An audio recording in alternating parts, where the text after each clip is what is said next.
Untuk nominal bantuan program Indonesia Pintar yaitu SD itu sudah 450.000 ya per tahunnya, Oh, kemudian wow. SMP 750.000 dan untuk SMK ataupun SMA dan sederajat itu 1,8 juta. Dan juga untuk yang khusus Nice. siswa di kelas akhir itu kelas 6 aja ada tambahan 225, kemudian kelas 9 ada 375 dan juga untuk kelas 12 900.000 ya.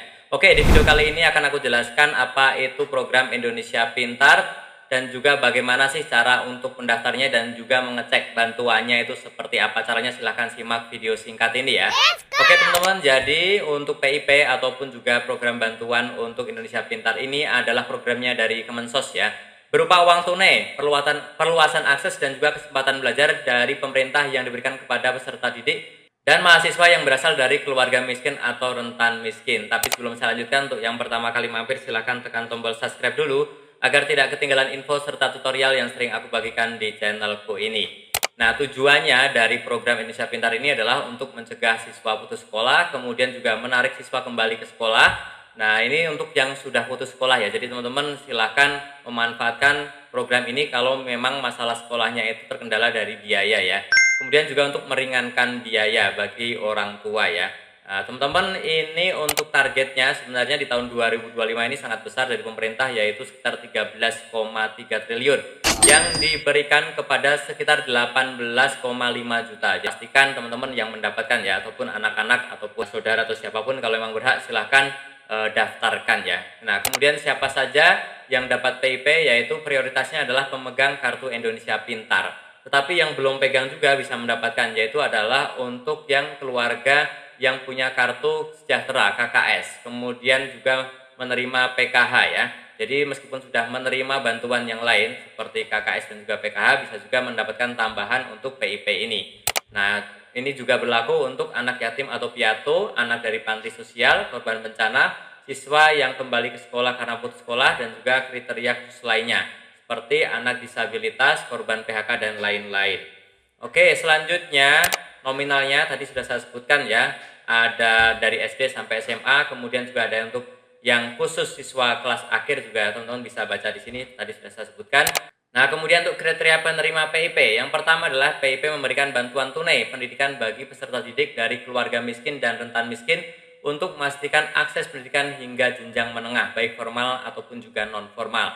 Kemudian penerima utama PIP adalah pemegang kartu Indonesia Pintar, akan tetapi tetap juga meskipun belum punya kartu Indonesia Pintar adalah keluarga penerima PKH ya, pemegang KKS, yaitu yatim piatu, anak panti sosial, korban bencana alam, siswa putus sekolah, penyandang disabilitas, dan juga korban musibah. Prioritas juga diberikan kepada anak dari orang tua yang terkena PHK ataupun juga yang tinggal di tempat konflik, jadi mungkin tidak ada penghasilan, di sana pun termasuk yang mendapatkan bantuan PIP ini. Dan juga peserta didik lembaga kursus pendidikan non formal turut masuk dalam sasaran program dari PIP ini ya. Nah, teman-teman silakan siapkan data-datanya ini kalau misalkan ingin mendaftar ya. Yang pertama, pastikan kartu Indonesia Pintar jika ada, kalau tidak ini nggak masalah, nggak wajib. Kemudian kartu keluarga harus punya, KTP orang tua ataupun juga wali, kemudian surat keterangan aktif dari sekolah, dan juga buku tabungan. Ini kalau memang sudah ada, tapi kalau belum ya nanti bisa dibuatkan ya. Nah, mendaftarnya ini memang lewat sekolah ya. Pastikan data di sekolah benar, kemudian minta pihak sekolah untuk memastikan data siswa sudah benar dan lengkap di sistem Dapodik. Nah, ini teman-teman nanti yang input pihak sekolah ya. Jadi orang tua sebaiknya menghubungi pihak sekolah, dan ini sudah umum harusnya dari sekolah yang ada di kota sampai pelosok harusnya sudah tahu untuk program ini ya. Nanti ajukan pendaftaran, bawa dokumen yang diperlukan seperti KK, akta kelahiran, dan juga SKTM ke sekolah untuk diajukan. Kemudian nanti pihak sekolah akan membantu verifikasi, dan setelah itu akan memproses pendaftaran dan mengirimkan data ke Dinas Pendidikan untuk verifikasi lebih lanjut. Jadi nanti yang memutuskan dapat atau tidaknya ya dari pihak Dinas Pendidikan. Tapi kalau dari sekolah udah oke ya biasanya oke ya. Nah, teman-teman bisa cek nanti di sini, kalau sudah didaftarkan bisa cek di sini ya, di https di pip.kemendikdasmen.go.id. Nanti tampilannya seperti ini webnya ya. Ini kita scroll ke bawah. Kemudian setelah itu silahkan masukkan NISM, nomor induk siswa nasional, dan juga ketik NIK-nya, NIK dari siswanya ya. Kemudian silahkan kalau ada pertanyaan silahkan diisi aja, misalkan 30 kurangi 26 berapa, 4 gitu ya. Kemudian cek penerima PIP. Nanti kalau memang bantuannya sedang disalurkan, nah maka akan terlihat ya, di webnya akan terlihat seperti ini ya. Nah, lihat seperti ini. tahun penyalurannya, berapanya ya. Nah, akan semuanya muncul di sini ya. Nah, bagaimana kalau nanti sudah dapat ya, kalau sudah dapat dananya, cara mencairkannya bisa melalui teller bank, datang ke kantor cabang bank yang paling banyak itu lewat BRI ataupun juga BNI yang ditunjuk. Kemudian di sana sampaikan bahwa kita ingin mencairkan PIP serta memberikan dokumen yang sudah disiapkan ya. Dan juga nanti petugas bank akan verifikasi dokumen. Nah, biasanya sih mereka udah terbiasa jadi ya tidak ribet gitu. Nah, langsung akan ditransfer ke rekening ataupun diambil tunai di bank tersebut ya. Caranya seperti itu. Untuk mendaftar untuk mengajukan lewat sekolah, siapkan untuk dokumen-dokumennya ya, disiapkan.